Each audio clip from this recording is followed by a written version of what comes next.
Hello à tous, j'espère que vous allez bien. On se retrouve aujourd'hui pour une vidéo en cuisine. Je voulais vous montrer quelques recettes ultra faciles du quotidien. Donc il y a quelques recettes sucrées, quelques recettes salées. J'appelle ça des recettes, mais vous allez voir, c'est vraiment, c'est plus des inspirations de plats. Je me suis dit que ça pourrait peut-être vous donner quelques idées. Vous allez voir, c'est des recettes ultra faciles. Certaines sont ultra rapides, d'autres un petit peu plus longues, mais honnêtement, rien de bien compliqué. Voilà, donc j'espère que ça va vous plaire et je vous laisse tout de suite avec les images.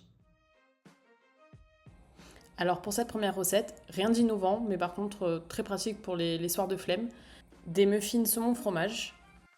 Donc je suis venue prendre un pavé de saumon que je suis venue faire cuire au micro-ondes et je l'ai émietté pour faire des miettes de saumon. En parallèle du coup je prends des petits pains muffins que je coupe en deux et que je viens faire griller dans une sorte de grille panini. Si vous avez un grille-pain, je vous conseille de le mettre au grille-pain, ce sera encore plus rapide. Donc moi je l'ai fait bien griller parce que je trouve que c'est meilleur, c'est plus croustillant. Je viens assaisonner mon saumon, donc sel, huile d'olive. Après si vous aimez, vous pouvez mettre du citron, l'assaisonner comme vous aimez faire. Je viens tartiner du fromage sur les deux côtés de mon muffin. Donc là c'est du fromage nature Madame Loïc, un peu plus classique. Et je viens mettre mes petites miettes de saumon par-dessus. Tout simplement, ça fait un petit sandwich. Je trouve aussi que ça se conserve très bien. Ça m'est arrivé de les faire les soirs et de les manger le lendemain midi au travail. Et honnêtement, c'était vraiment super. Et voilà, moins de 10 minutes top chrono et le repas est prêt. Alors pour cette deuxième recette, ultra facile, ultra rapide encore une fois, la fameuse salade de tomates. Donc pour ça, il vous faudra forcément des tomates. Moi, je les épluche, je préfère. Je préfère enlever la peau. Là, c'est des tomates noires de Crimée. J'essaye de varier la variété à chaque fois, chaque semaine. Ensuite, des concombres. Alors moi, ce que je fais, c'est que quand je fais les courses, je prédécoupe un peu tous mes légumes et je les épluche en avance. Pareil, là, pour les échalotes, je les avais toutes épluchées, toutes déjà coupées, donc je vais en saupoudrer un petit peu. Ensuite, du basilic, parce que bon, on est en été, hein, une salade sans basilic, ce n'est pas une salade. Donc basilic de ma terrasse, que j'ai réussi à ne pas faire crever encore pour le moment. Je suis plutôt contente. J'ai oublié de filmer, je vais aussi mettre une boîte de thon. Je trouve que ça va bien avec. Un filet d'huile d'olive, un peu de sel. Si vous voulez une salade plus complète, vous pouvez rajouter soit des pâtes, soit du riz. Là voilà, vous avez une salade complètement équilibrée. Au moment de servir, je viens ajouter de la crème de balsamique. Je trouve que ça change tout, c'est vraiment super bon. Donc voilà, encore une fois, en 10 minutes top chrono, le repas est prêt.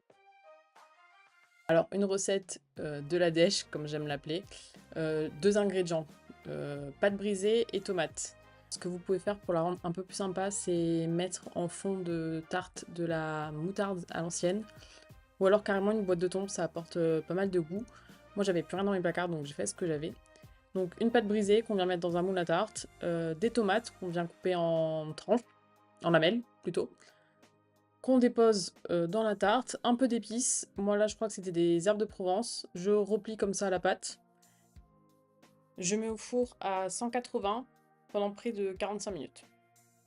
Encore une fois, très facile à faire, rapide à préparer. Le temps de la cuisson, on peut aller prendre la douche par exemple, et puis on revient et il n'y a plus qu'à déguster. La tarte à l'oignon, plus connue sous le nom de pissaladière, mais ce n'est pas une pissaladière car je n'ai pas mis ni d'anchois ni de capre. Super sympa pour l'apéro ou même en accompagnement d'une salade ou quoi. Donc il vous faut des oignons que vous venez couper finement. Moi je prends directement une espèce d'hachoir pour pas avoir à le faire et pour pas pleurer toutes les larmes de mon corps, même si même en faisant ça, je pleure quand même toutes les larmes de mon corps. Je mets un très gros filet d'huile d'olive, j'assaisonne, sel, poivre. Je vais également mettre 2 gousses d'ail. Et je vais faire revenir à feu moyen puis doux pendant une bonne vingtaine de minutes. Faut venir remuer quand même régulièrement. Le but c'est que ça réduise et que ça se colore comme on peut le voir là sur les images. Une fois que c'est fait, je le réserve et je le mets de côté. En parallèle, je viens préparer ma pâte. Donc moi je fais une pâte à pizza pour cette tarte. Donc à peu près 500 g de farine, du sel, 2 sachets de levure boulangère. Moi je la fais au robot, je trouve que c'est beaucoup plus rapide. Un bon filet d'huile d'olive et je viens mettre après à peu près 280 ml d'eau.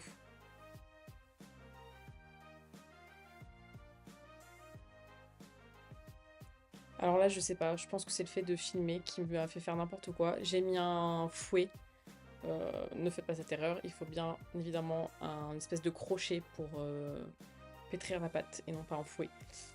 Ensuite, je laisse poser la pâte pendant environ 2 heures. Voilà, donc la pâte que j'obtiens est un petit peu collante, donc je mets quand même pas mal de farine. Et comme je vous disais, avec cette pâte, je peux faire 2 pâtons. Donc je viens les étaler. Je l'étale assez finement quand même parce que ça gonfle beaucoup. Et je viens après verser du coup ma compotée d'oignons. Et ma petite touche personnelle, c'est que je viens saupoudrer légèrement de cassonade. J'aime beaucoup l'effet sucré-salé. Je mets au four à 215 jusqu'à ce que ce soit un peu doré, mais pas trop. J'aime pas quand c'est trop cuit. Et voilà. Alors pour cette recette de linguine à la bolognaise, recette que tout le monde connaît, ultra facile, je voulais juste vous montrer à quel point c'était rapide à faire. Alors ce n'est pas la vraie recette de bolognaise, mais pour le soir, c'est très pratique. Une casserole, de l'huile d'olive, des oignons, de l'ail. Moi j'achète cette viande hachée à Picard, je trouve ça super, c'est des petits bâtonnets, donc je vous conseille ça, c'est trop pratique. On en a tout le temps au congèle, c'est super pratique. Voilà, je fais revenir ça, j'ajoute une boîte de pulpe de tomates. Ce que je fais, c'est pareil, après je la remplis à moitié d'eau pour vider ce qui reste dans la conserve. Je rajoute aussi du concentré de tomate, je mélange tout ça. Bien évidemment, on assaisonne, sel, poivre, et pour ma part, du coup, c'est herbe de Provence et je mets une feuille de laurier. On laisse mijoter ça tranquillement. En parallèle, je viens faire cuire mes pâtes. Donc j'ai appelé ça des linguines, mais pas du tout, c'était des tagliatelles. Alors je vous conseille quand même de prendre des pâtes fraîches pour cette recette, c'est quand même plus sympa, je trouve ça meilleur. Donc les pâtes, ça cuit en 5 minutes. Hop, je viens mélanger tout ça à ma petite sauce. Et le repas est prêt, quoi. Je viens bien évidemment rajouter du parmesan pour finir le plat. Et voilà, en moins de 20 minutes, le repas est prêt. Petite bolognaise express. Parfait. Alors on passe aux recettes sucrées. Donc un classique, le gâteau yaourt, mais qui est quand même souvent oublié, alors que c'est pareil, c'est ultra rapide à faire. Moi j'en fais régulièrement, et je les fais cuire, vous allez voir après, dans des petits moules individuels.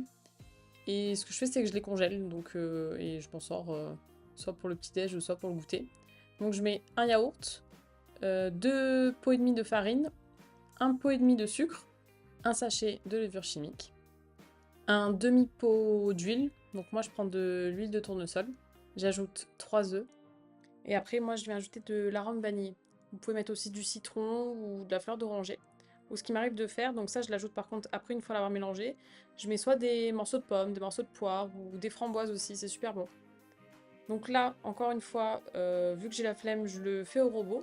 Donc je me mets le fouet et je laisse le robot travailler à ma place. Et c'est ce que je vous disais plus tôt. Je les mets dans des petits moules individuels. Et ce que je fais généralement, c'est que je les congèle et je m'en sors un pour le petit déjeuner ou pour le goûter. Et pour finir, je vous partage ma recette de pancake à la banane. Donc ça change un peu du banana bread quand on a des bananes trop mûres. Donc moi là je l'ai fait avec 3 bananes, mais vous pouvez le faire avec une seule pour le petit déjeuner par exemple. Donc pour 3 bananes, il vous faut 3 œufs, il vous faut 90 g de sucre. Donc après si vous voulez en faire plus ou moins en fonction du nombre de bananes que vous avez, je vous laisse voir pour les proportions. Moi je mets une bonne pincée de sel. J'ajoute, là il me restait les 3/4 d'un sachet de levure chimique. Je viens ensuite mettre ma farine. Donc là pareil, 3 bananes, 300 g de farine. Et je viens mélanger. Là je m'embête pas, je mélange à la fourchette, celle que j'ai utilisée pour écraser mes bananes au début. Et je viens ajouter 150 g de lait. Ensuite, je mets la pâte à reposer au frigo pendant une bonne vingtaine de minutes. Mais ça m'est déjà arrivé de les faire cuire directement quand je me faisais ça le matin, ça fonctionne tout aussi bien. On vient prendre une poêle bien chaude, moi je prends ma crêpière, et on vient déposer notre pâte pour former nos petits pancakes. Vous allez voir, les miens ne sont pas très ronds, pas forcément très réguliers.